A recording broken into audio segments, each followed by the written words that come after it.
Well, hello everybody. Welcome to the LitRPG Audiobook Podcast. I am Ray, your humble reviewer. Today I'm going to be reviewing some recent and classic LitRPG audiobooks for you. Today I'm starting with Radioactive Evolution, a dystopian post-apocalyptic adventure by Richard Hummel, narrated by Armin Taylor and Annalise Rennie. Can you imagine that? Two for the price of one. Awesome blossoms. A book length of 15 hours and 27 minutes. Okay, Scarlet, I'm ready. The rubble should hold it closed for a little while if you stand back. I'll try and take them out through the crack in The upper part of the door shattered on impact, angry rat muzzles sniffling the air. On second thought, to buy them some time, Jared walked closer, placed the muzzle of his phase pistol to the crack, and squeezed the trigger a few times. Muffled screeches and cries of rage assaulted his ears. The creature's rampage intensified, and Jared had to help Scarlet hold them back. Can you breathe fire yet? I mean, now that you're bigger. It'll probably help more than phase rounds, and that way I can save some ammo. I will try. Scarlet hesitated and took a tentative step forward. This was the first time she'd attempted to breathe fire, and Jared understood the trepidation. All right, so just coming clean, the first thing I'm going to say about this book is I loved it. No, that's shortchanging it. I freaking loved this book. Freaking loved it. I generally use a couple of criteria to tell you if a book is really good or not. Well, at least for myself. The first is the sleep test. I don't know if I've ever explained this to you all, but if I fall asleep without prompting, it isn't a good sign. You know, when I go to bed, I usually leave a book on for about 15 minutes, and I pass out after that's over. I usually listen to it for a good 15, and then I'll drift off into sleep. If I fall asleep, no matter how tired I am, before that 15 minutes expired, it's not a good sign. If I stay awake, then it's good. If I listen to the whole 15 minutes and reset it for another 15, and then again, the book really has my interest. There's only been a few that I've tagged 3 or so times before I go to sleep. Usually when I go to bed, I'm pretty damn tired. I work a lot of hours. I struggle to get through things. And bedtime is very sacred in the Johnson household. Very sacred indeed. So I don't play with it. But, when I have a really good book, if my wife is not in bed when I go, I listen to the stories. I don't listen to soap operas, but I listen to the stories. This is one of those books that I listened to like 3 times before I finally said, that's it, I got to go to sleep. And I did it in one day because I read the book within a 2-day period. It was 15 hours or so. So getting it done that first day, I know I listened to it at least 3 times before I finally said, heck with them, went to bed. I need to get some sleep. And there's another thing that I've only had, happen a few times. And that's when my son, Prop Guy, goes for a ride with me. And he has me pause the book to update him on what has happened before he came into the story. And what the name of the book is, because he really wants to read it. He tells me it's good. That unto itself says a lot. When he kind of comes in cold partway through the story and says, man, that was really interesting, Dad. What was that book? What's it about? Give me some ideas. I want to go back and check this out after we're done with this car ride, because I know I'm not going to be with you for the rest of the story. And that's exactly what happened to me just recently. My mother has been very sick. She's been put into a nursing home, and we've gone back twice in the last week to see her. And the car ride there and back, we've been listening to books, and that was the only book where he stopped me and said, I need to know more about this because I'm going to listen to it after you're done. And that was really cool. So, and if you're wondering why the lateness, this is part of it. I don't know if you guys know about what's happening in my life right now, but we just adopted recently 2 young boys. Awesome. Greatness. It's really good. Everything's happy. My mother did have a horrible fall. She shattered one of her ankles. She's in her 70s, and she's had strokes. So she's now in a nursing home, and she does not want to stay there, and she does not want to live if she's going to stay there. So we've been going back and forth trying to keep her spirits up. And my wife just had double knee surgery in the last 2 days. So I'm taking care of all 4 of my kids, the job, and everything else, juggling back and forth.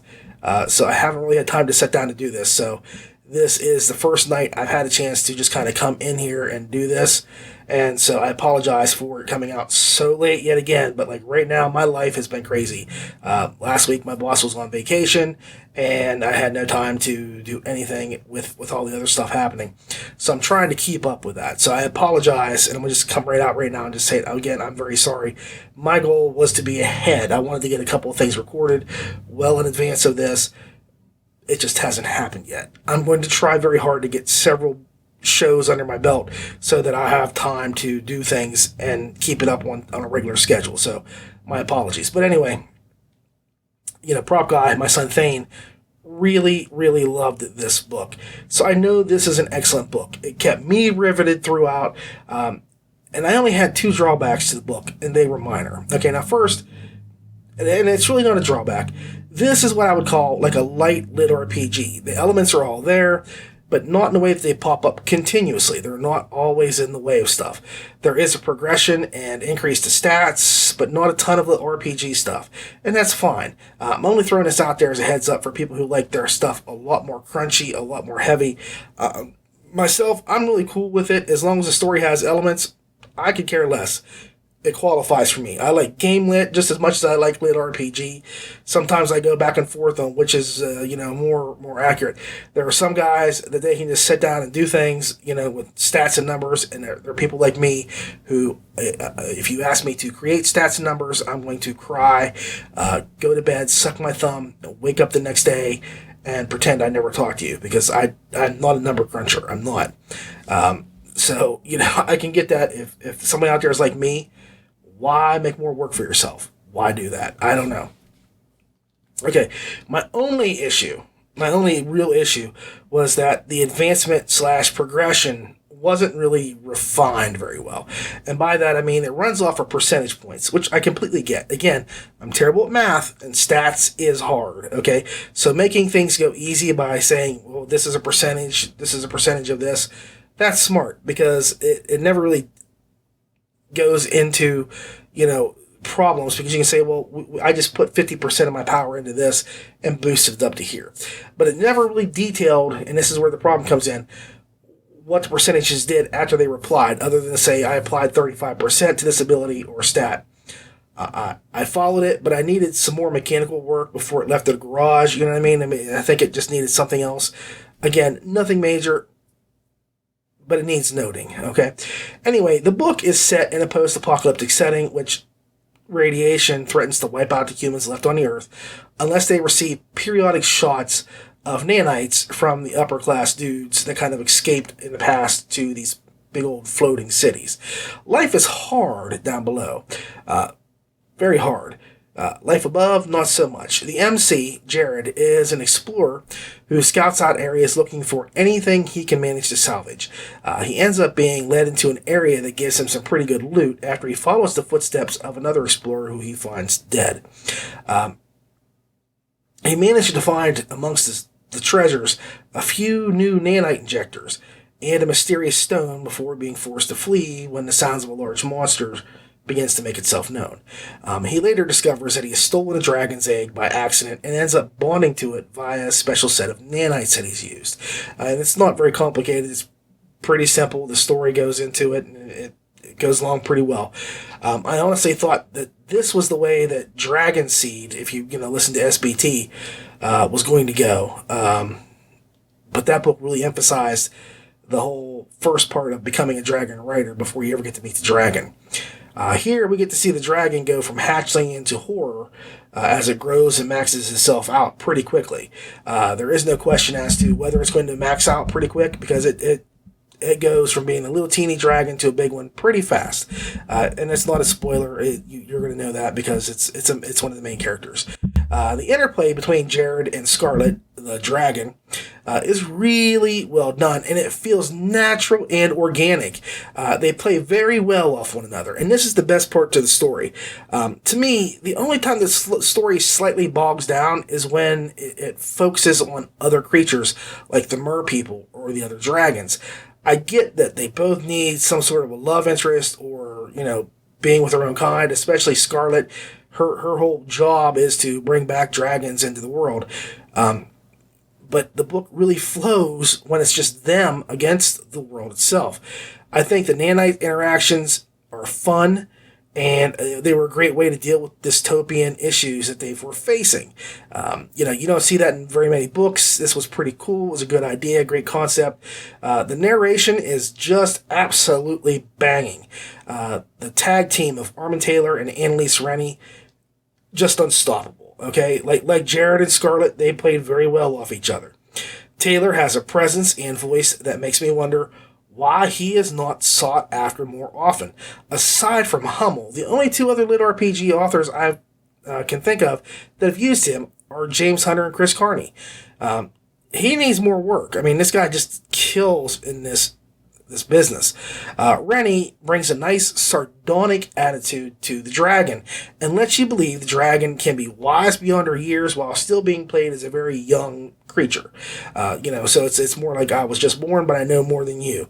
And how is that possible? Well, let me explain it to you, sucker, because I'm going to lay down some facts. She does it really well. It's pretty cool to see her do this, or I should say to listen to her do it. It's a nice balancing act. Very nice. And it was good to hear her voicing Scarlett. She just made this as much fun as Taylor. And I look forward to the next installment and hearing them both play off each other some more. It was just a really good repartee between them. The banter was very, very real, I think. It was very organic. For me, this was I couldn't put it down after I got started once kind of book. And I think you'll feel the same way. The book ended in a nice solid place. The characters were well fleshed out, as was the world. And that's important. You got to have good characters, a good world, and a good system. Everything worked out really, really well. Although I did have some questions that might not have been fully answered, like how did all the animals get nanites? Or how do they keep getting them? That's the bigger question. I don't know if that was ever answered in there. I don't remember it, but that's one of those questions that I have that maybe gets answered in the next book. My final score is this is a really good one. Hummel really, really, for a debut author, I'm very stunned and impressed. I say all the time, there are people out there that they should be writing. He's one of them. This was just a really fun book, and I don't know who hasn't liked it. I know that I've heard some people say either they love it or they hate it. I don't see how you can hate this book. I love this book. My son loved this book, and for him to say that, and my son is one of those people, let me just say, prop guy, from the time he was seriously 2 years old, he was reading. He's autistic. He's the kid that's 15 now, and he goes to college. He's been going to college since he was 12. To get his degree, so he's not stupid. He's been reading books. Anytime we would go somewhere, we would be in Disney World. He's reading a book. Be it the Cub Scouts with the Pinewood Derby Racers, he's reading a book. He wins. He couldn't care less about that. He's reading a book. The kid has read books his entire life. He knows story. And when he asks me about something, I listen. It's one of those things that you really just kind of take note of because it caught his ear. It caught his interest. I know this is good and solid. So I don't even have to question it at all. I'm really down with this. I think that this is a fantastic story. So for me, it's 8.5 stars. It was just an absolutely fun ride. This one right here, my next book, is Dan the Adventurer, Gold, Girls, and Glory, Book 2 by Hondo Jenks, narrated by the amazing Andrea Parsnow, with a book length of 10 hours and 8 minutes. Dan smiled, drawing his lungs full of the cold, fresh air blowing up out of the pines. The countryside surrounding Penn State was breathtakingly gorgeous, especially with the autumn foliage burning orange and red with the changing of the leaves. To either side of the road, the forest spoke in birdsong and the scrabbling chatter of squirrels. They wound downhill into a dim forest of old timber and clumped fern. Here and there, among the columnar trunks, lichen-spotted boulders sat like forgotten godlings. Dan breathed in the good, earthy smell of moss and loam. The forest made him feel alive and fueled his inner barbarian. He was tired of town, tired of people and noise and drama. Suddenly, even the road felt like a leash. He wanted to plunge away into the forest and live. Jeez. Here's another great book I have to review this week. These were not the books that I wanted to review. I had other books that are in the wings that I've started and finished and need to review. But these were like such awesome stories. Like each one just said, nope, you got to do this one now. You can't let it slide. Go and do these stories. So there's other stories out there that you'll be seeing me get to that I've already listened to like 4 weeks ago.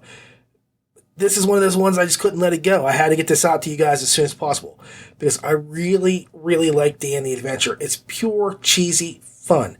It's kind of like Conan mixed with a Saturday morning adult cartoon. It's silly, fun, and sexy, but definitely not made for kids. This is a brilliant series from concept to completion on the page, or in this case, in my ears. I love every second I get of Dan. Hondo Jinx is a madman. This is a great concept. It's brilliant, and it just totally works. Totally works. So this time around, we leave the campus and go to visit Dan's new in-laws. Now, speaking as a married man, there are a few words in life that will send a shiver down your spine faster than the I-L word. Okay? That word is dangerous. It's scary. No one wants to hear it's coming your way. Ever. And all those people that say that they just love their in-laws, either they've been drinking or they are weird. Because I don't know how you can do it. Anyway, I can understand when he would rather face down like the mafioso type that's been trying to get him and his girls because he kicked their butts at the beginning of the story, rather than go on a vacation in the forest to meet his new mom and pops, the elves. Because I would rather face a dragon, unarmed, bare naked, covered in butter, than go spend the weekend. Well, you get my idea. Okay, anyway. And there's a lot that happens in this book. Dan gets to meet his D-bag, dipped in an a-hole brother-in-law. And I mean that in the nicest way. I mean, his brother-in-law is a jerk unto the 10th power. He gets the cold shoulder from his new mama, and the super stink eye from his pappy-in-law. His sister-in-law, she seems pretty cool. In fact, I don't know. Like I said, I only get the audiobooks. I don't read the other books. I don't know if Dan will eventually end up adding the sister-in-law to his harem, but it seems like a big, distinct possibility. So I could see that happening at some point in the future. But it's all standard marriage stuff. But soon the fun all comes to an end when an extra-dimensional set of monsters start ripping up the forest, and the band of raiders also simultaneously decides to wipe out an entire race of elves. A race that Dan, ever the barbarian, wants as little to do with as possible, because he has crap to do elsewhere, namely stopping the extra-dimensional beast. That's his quest. He has a goal. Go to this place, kill these monsters, finish, and go home. That's all he wants to do. Just go there, kill him, and hike it out of there. He doesn't have that opportunity, though, because he's got to go back with this side quest. The side quest technically becomes the main quest, and soon he's helping these fire elves rebuild, regroup, and regrow as a race, as a people.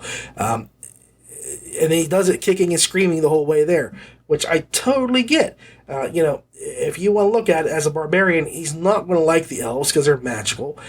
He's not going to like them because they're very weak in their attitudes and their physical, build. There's nothing about them that would scream, I'm going to help these people on the surface. But he does end up changing his mind. He does come around to a whole new way of thinking. As I will say in another segment later on, the sex scenes are just as engrossing as the battles. There is always a purpose behind each one, and poor Dan has the onerous burden of having to please his ladies while fighting the advances of horny red-faced hobgoblin girl and defending the fire elf keep. Now, one does wonder where he finds time to sleep. And one thing that kind of surprised me was just how little we get to see Dan level as he goes through this living hell. we do get the same level, but it's only once in the book. And I would have thought, like, with all the stuff that happens, he'd have, like, gained, like, 4 levels or something like that, just dealing with the extra dimensionals, not mentioning all the other stuff with the elves. Because there's a lot of stuff he goes through. The guy goes through hell. And he finds time a little bit for some nookie, but very little for sleep. And believe me, brother, I am there, I understand it, and I sympathize. Now, I am going to say, as awesome a writer as Hondo Jinx is, this is Andrea's show. Man, she is in complete command here, and there is no question of her masculinity. None, as she helms her Dan puppet through the storyline. Okay, I just talked about how amazing she was in KT Hanna's Fragments series, the Somnia Online, the Fragments book.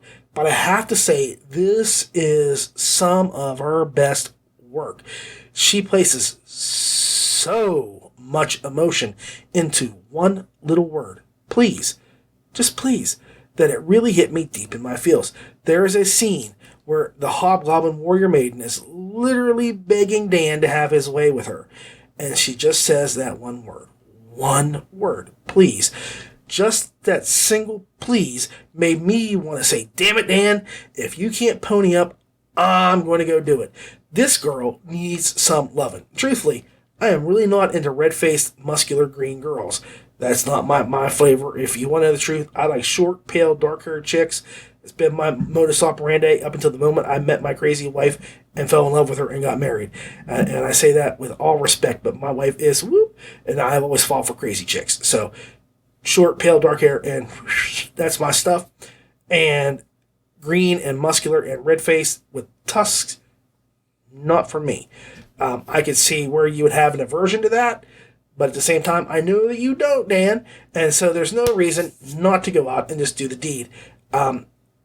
It was really hard because while she was definitely not my type, Andrea filled that one little word with so much emotion, it moved me mentally and emotionally. And that is narration power. Narration strength. I mean, she's got it. That is a mastery that few ever achieve. And I say it repeatedly. Andrea puts so much emotion to her characters that they become real. I have no doubt, none whatsoever, that one day she's going to go overboard and she's going to end up having a Purple Rose of Cairo situation on her hands. It's a movie, people. It's a movie, Purple Rose of Cairo. Go look it up, watch it. It ain't half bad, it's pretty good. But I'll give you the idea of what I'm talking about, just so you don't have to go crazy. There's an actor who portrays a character in this movie, and his portrayal is so real that the characters on screen literally come to life and step out of the movies. And it happens all across the country. Wherever this movie's playing, this one guy, he just put so much into it. His character became real, and comes down out of the film and goes out and experiences life. That is what I think is going to happen with Parsnow. I can just see it. One day I'm going to be listening to a book, and the next thing I know, there's going to be this great big green butt in my face. And, like I say, any other time I might be cool, but green butts just aren't my thing. I'm not Captain Kirk. Sorry.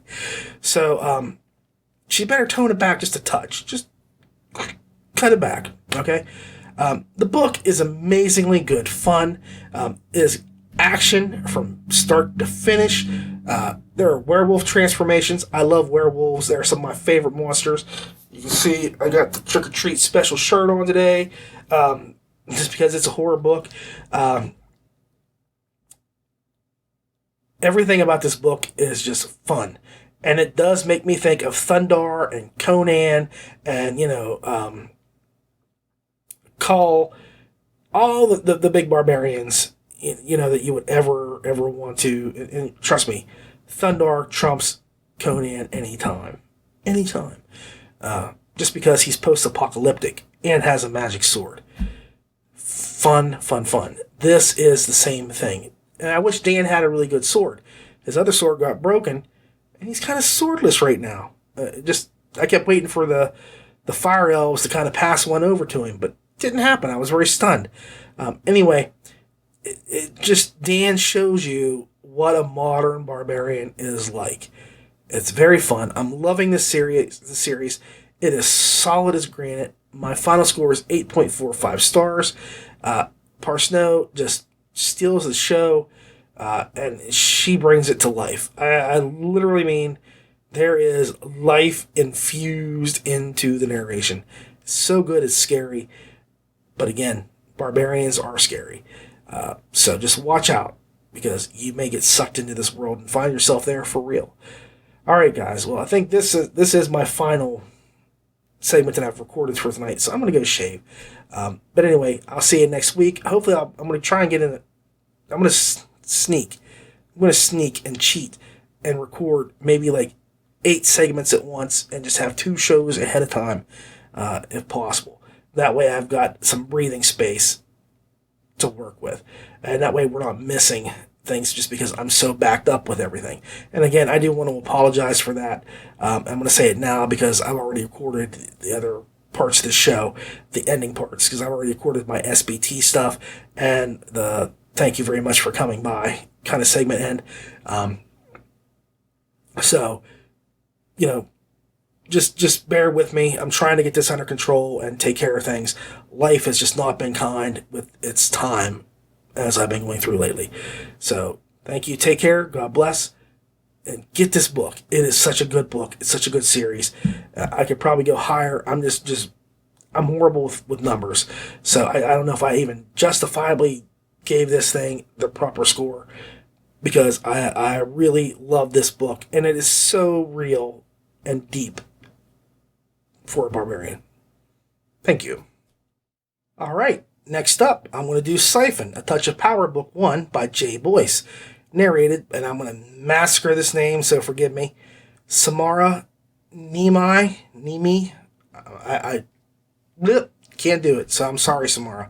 With a book length of 10 hours and 4 minutes. System scan commencing.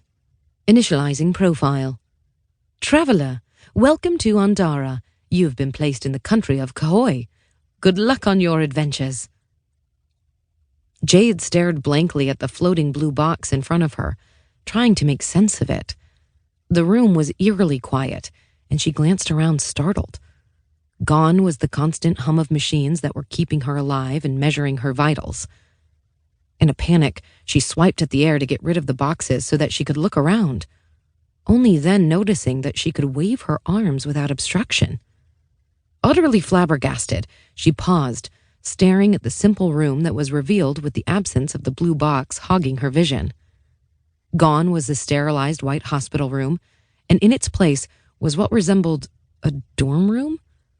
It had a small bed with a nightstand, a bare desk, a small dresser, and 2 closed doors, one beside the bed and one across the room. So, I have to say, Mountaindale Press is really kicking some serious butt. I would have thought that after Advent, it would have been hard to have a follow-up that would do quite as well. But Siphon manages to keep up the pressure that Xander Boyce instituted when he set that bar so high. That was the first book Mountaindale put out. Mountaindale has taken the second Boyce. I don't know if they're siblings, married. I don't know. It doesn't say. I just go by names. They may not be related in any way other than they just share a last name. But the Boyces bring their A games. And if I was an established writer out there right now, I'd be scared. I mean, really scared, because these two have some serious talent. So let me tell you about Jay for just a second. Her style is pretty laid back. This is one of those books that does not focus much on fighting, and you barely notice that there's little blood being shed. Now, don't get me wrong.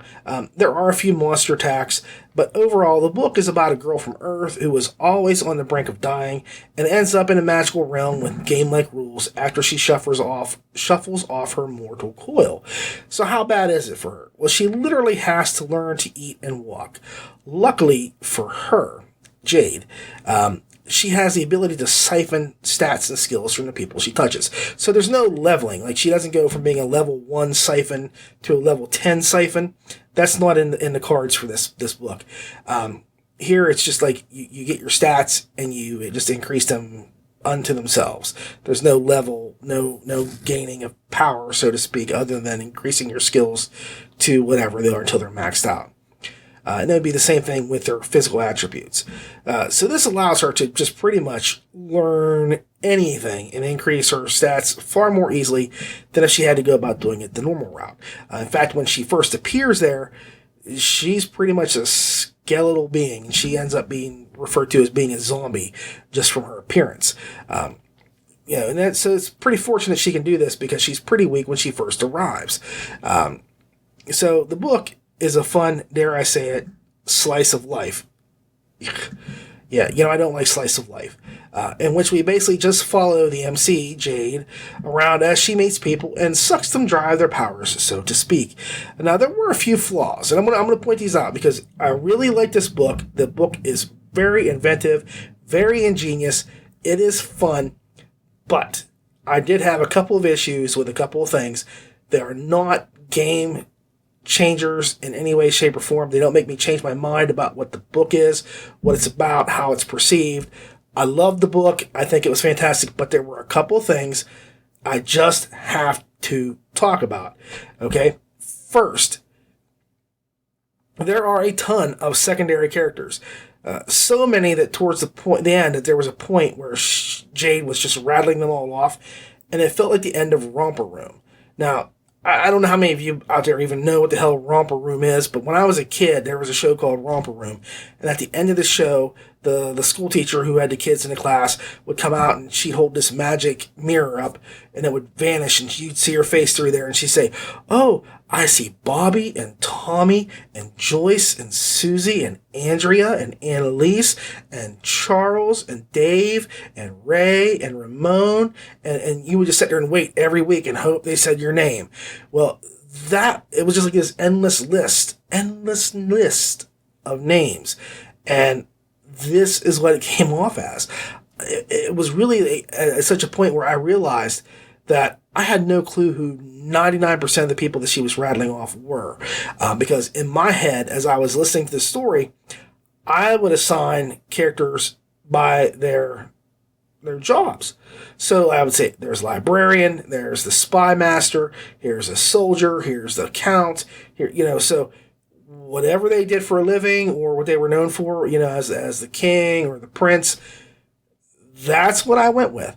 Because there were just too many, and the names were not, like, how do I say this? They didn't stand out. Like, they were all just Bob, Dave, Tom, and, there were a couple that weren't, average names. But for the most part, they weren't anything you would say, "Oh, I remember that name because it was so crazy or so strange." You don't do that. It was kind of just like, what? So, and again, I'm not trying to beat this up, but they tended to get lost in the mix. Like I said, I went by the titles rather than the characters. Secondly, there is very, very little conflict in the book. And by that, I mean nothing that Jade does is wrong. Now, there is very little conflict in the book to start with. I mean, there's very few fights. I mean, minimal fighting. But that's fine. I don't need to see somebody stabbing or getting killed every 10 minutes in a book, as long as there's something that drives the story forward. And I think that the story did drive forward pretty well.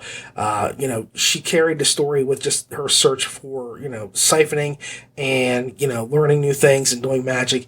But the problem is that nothing that Jade does is wrong in anybody's eyes. She is Mary Poppins, practically perfect in every way. And all I can say is if someone acted like the way that she does around me, that she does everybody else, like if she came up to me and was like, "Oh, hey," and put me in the head or took my library card and wouldn't give it back, she would be due for a right smack upside the back of the head. My dad would never put up with this kind of stuff. Like, she'd had a boot in her behind and down the street before she knew what happened.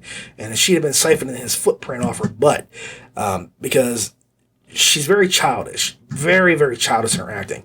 And I have to admit, it fits the character because you have to remember, she's had very little interaction with people prior to coming into this world. She's been locked in a bed. So, the first minute she gets out, she's going to do a lot of crazy stuff. But everybody overlooks it. And there's never a reason for it, because it's like as soon as they meet her, okay, we forgive you for all your flaws. That's not the way it works. Not the way it works in real life. I would have serious issue. Like, seriously, I'd want to throw her down a flight of stairs for being so entitled the way she behaves. It was not cool, and it was not happiness going through that whole process. I think she needed to grow up a whole lot. And this whole Team Jade stuff, I just didn't get it. Again, like I say, her behavior precluded me from saying, yeah, Jade deserves to have these people gather their wagons around her at every opportunity. I didn't get it at all. I really did not. The only person who seemed to even kind of struggle against her at all was at the very beginning. And you would say, well, that's because she wasn't pretty, she wasn't cute, she hadn't shown any kind of a special ability, but it was the guy who was at the Jade Dragon Inn, the whatever you want to call it. It was kind of like a dormitory for everybody, where she was trying to get a room, and he's like, look, you got 3 days. Either, prove your worth or get out. Pay up or shut up. And, he was the only one that did it, but, like, right afterwards, like, next day, he's Team Jade, and I just didn't see that was the case, okay? I just did not see that she was deserving of that kind of fanatical devotion. Now, my biggest beef, and again, I'm going to just say this, I really liked the book. I really did. But I have to be honest with you. My biggest beef is that this is an audiobook. And there were a lot of places that just went on and on endlessly about stats and abilities. They were repeated ad nauseum. Ad nauseum. Thankfully, there was a point where it just kind of stopped saying, you have touched so-and-so. Would you like to siphon the strength, the intelligence, the luck, the wisdom, blah, blah, blah, blah, blah, over and over again? That kind of petered out, okay? I think really with Audible, any kind of an audiobook, doing that sort of stuff is fine in a regular book, an ebook, because I could either skim it, read it, or just skip it altogether, depending on what my whims are. With Audible, I am trapped. I have to listen to that. And it's not fun listening to like the same things 13 times in a row. This is one of those things where they've kind of trimmed back. I think that the LitRPG writers have learned, and they kind of make adjustments with their audiobooks. Like Charles Dean, smart guy. He puts all of his changes and stats at the end of the chapters. And it basically says, here comes the stats. If you want to skip ahead, just skip to the next chapter and ignore this crap altogether. And I think that works really well. Now, because we weren't looking at her stats as often as she was draining them, and really all they needed to do was say she gained some levels in magic, she gained some levels in this, unless there was massive changes where she suddenly just had all this stuff across the board go up. We didn't need to hear about it. And if so, again, the Charles Dean move would have been the best way to go about doing this. So, and I'll be honest with you, there were about 3 times that I literally jumped those parts. I just hit my button, took my phone, skipped ahead, 3 touches for 30 seconds. Once it was done, I backed it up a little bit, decided I didn't miss anything, and went on with my life. And I never do that, but it did get on my nerves after a bit. This is why I will not listen to like Thoreau's Walden on Audible, because I can't just stand the way he lists everything that he does there. It drives me crazy. I didn't want to read it when I was in college, and when I got out of college and said, I'm going to sit down and try to read this book for itself without having all this crap hanging over my head, what I have to apply here or read into it, or I just want to read the book and see what I feel about it. And I feel like it was just this wordy laundry list of stuff after a period of time. Wasn't great. And that sort of stuff bums me out when I'm listening to a story. And this is one of the stories where it was a bit overwhelming, to be honest with you.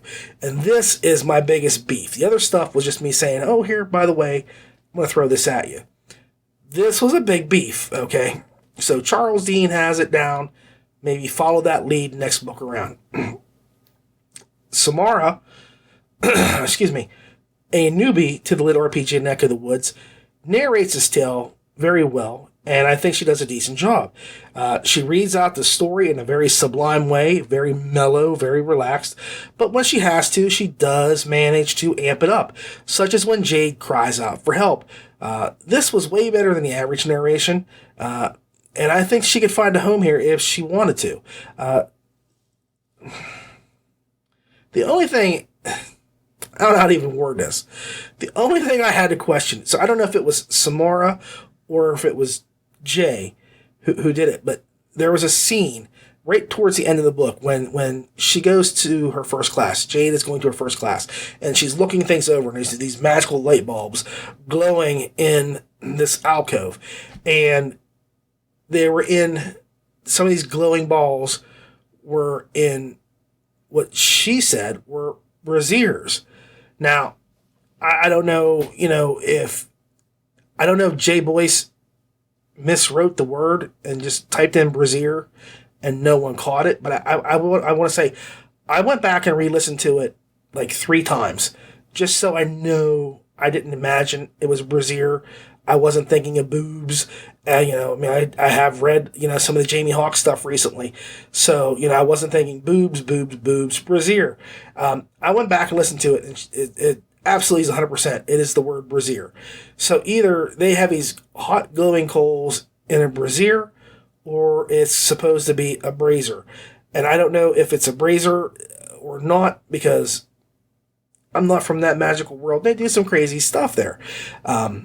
But I do have to say that somebody flubbed it a little bit, because all I could think of now were these hot coals hanging in some sort of indestructible bra. So, I don't know. Think about it. Go back and look. If you've heard it too, say something to me. Say it down below, because it is not my imagination, and it did throw me off. So I'm not sure if it was Boyce who wrote the wrong word or if Samara said the wrong word. It did make me laugh. Gave me a good giggle. That was the only flub that I could note audibly from the whole book. So again, if Samara did do something wrong, it was so minor, but it stood out to me. Excuse me. It did stand out to me. So, whatever you think, it is what it is.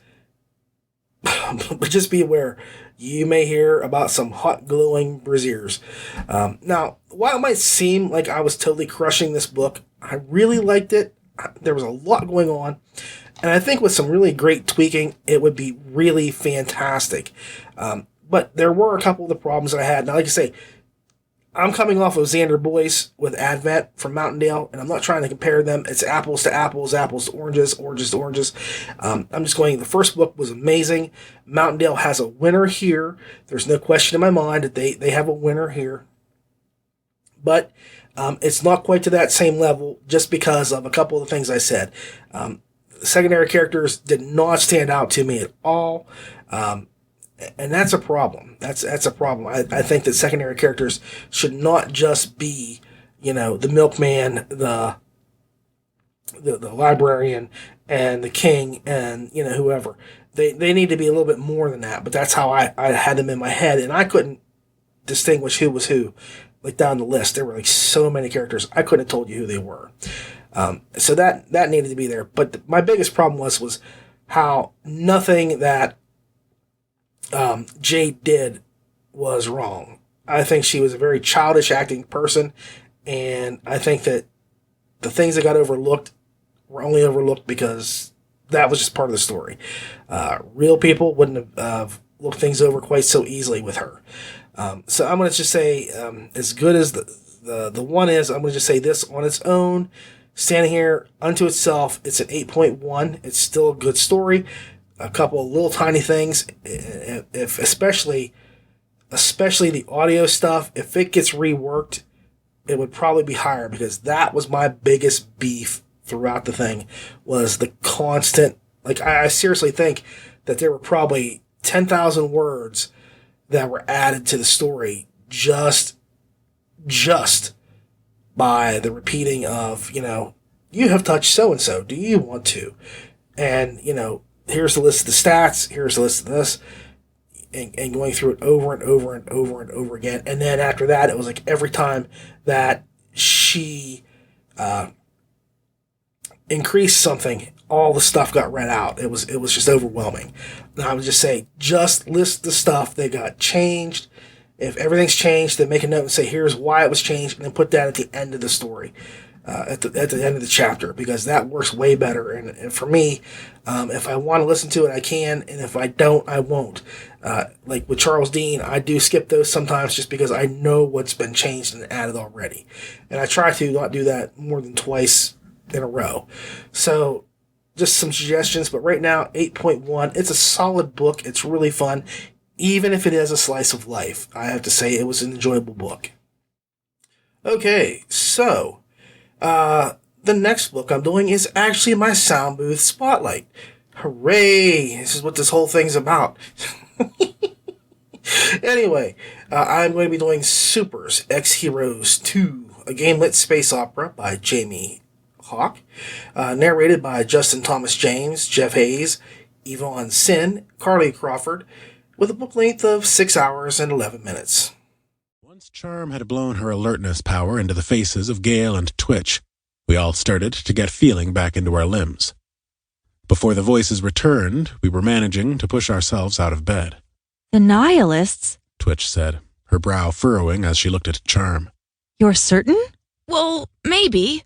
Maybe, Gale said, her voice rising more than she should have allowed it. You hear something? One of the voices outside said, and Gale held a hand to her mouth, eyes full of guilt. We have to act, now, I said.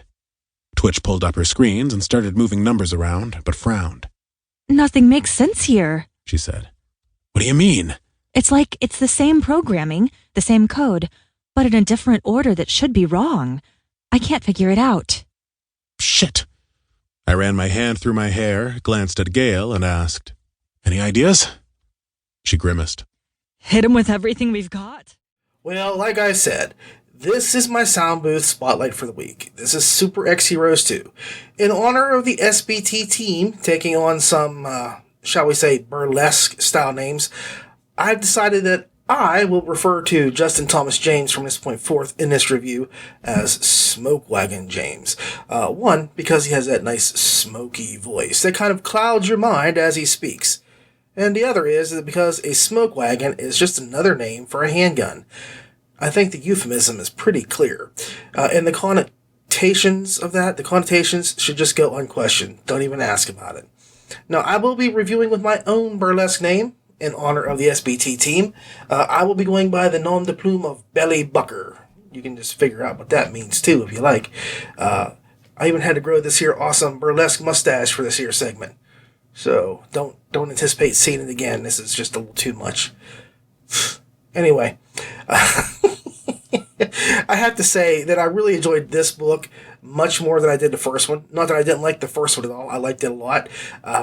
It had some great pacing, and the storyline just kind of came together this time around. I think a little bit better and smoother than the first time. We get to see Breaker do some really new things and add a member to the slowly growing harem.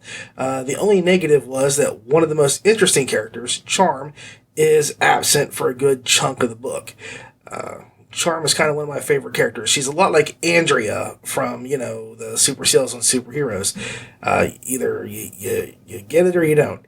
Naturally, the book revolves around the remaining members of the team trying to rescue Charm. So it's all bloody good fun, and I enjoyed it from start to finish. I honestly think that a bonus is that these books are, if you want to know the truth of it, the really good thing about these is that they're short. They're very short in length, under 7 hours, which means I have no problem finishing up these books in like one day. They're nice little quick, boom, boom, boom, boom, boom, short stories. I can get them in and out, enjoy them as they are for what they are, and then it's all said and done with, and I can go on to something new. And I really appreciate that. It helps me a lot. So, I can finish these books up in one day, or less, technically. So, it helps me get through reviews, and it keeps me entertained at the same time. I like it because the book is light and fast-paced. Now, the sex scenes, I have to admit, are hot and steamy, and the fight scenes are fast and furious. Well, I hope I didn't just step on a trademark with that. I don't want to get into, like, a movie battle, with, like, The Rock coming after the Ray. with my mustache, he would have to really come at me hard, because he's bald and he don't have a stash. And I think if you got a beard and a stash, you can take out a bald dude anytime. That's just what I'm saying. So anyway, the funniest part of the book is pretty much how Breaker keeps being offered sex and has to turn it down due to some outside factor. And when he actually tries to woo, a bedmate on his own, which is kind of against what he wants to do, he's just kind of like, well, I've got to do this, so I'll go and I'll talk this baby down. It doesn't go as planned.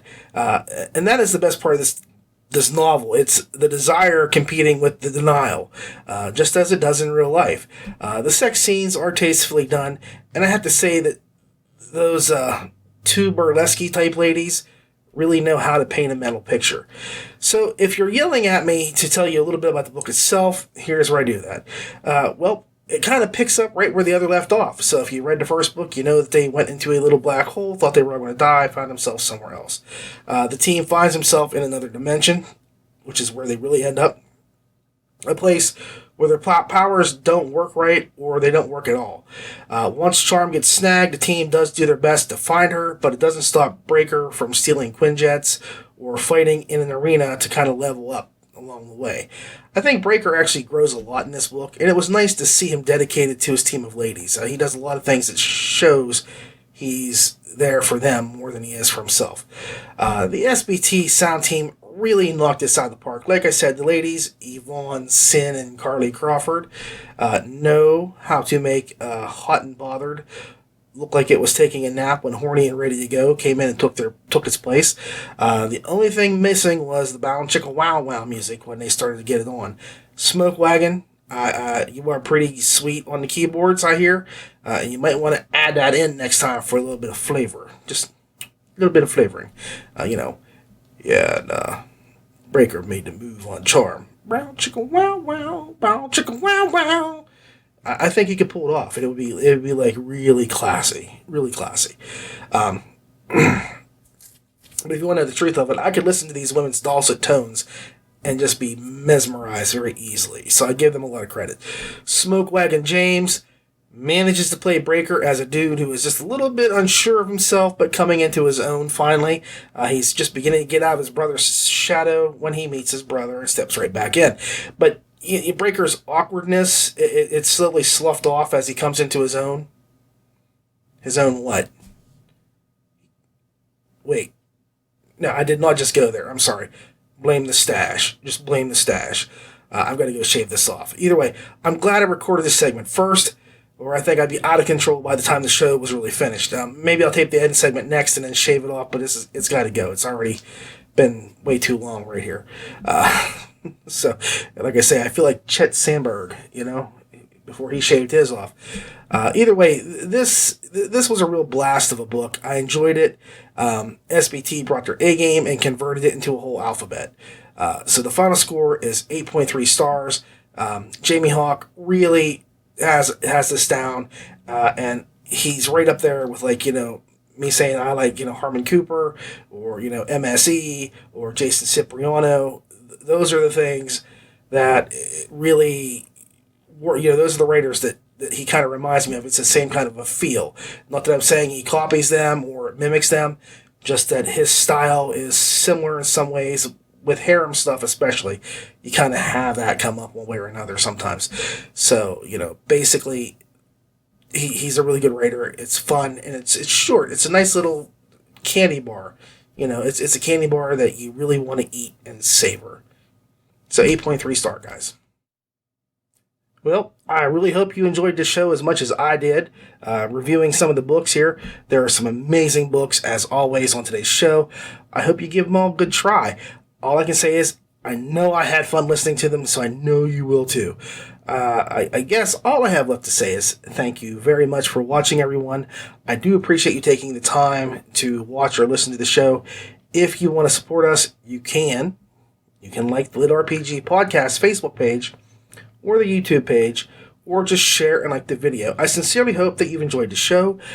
As always, I ask please leave comments or suggestions below, and feel free to tell me whatever you like. I like the feedbacky. You can follow us on Facebook, Twitter, YouTube, iTunes, Google Play, and Stitcher. Yep, that's all of them. Remember, always leave a review for a book that you've read or listened to.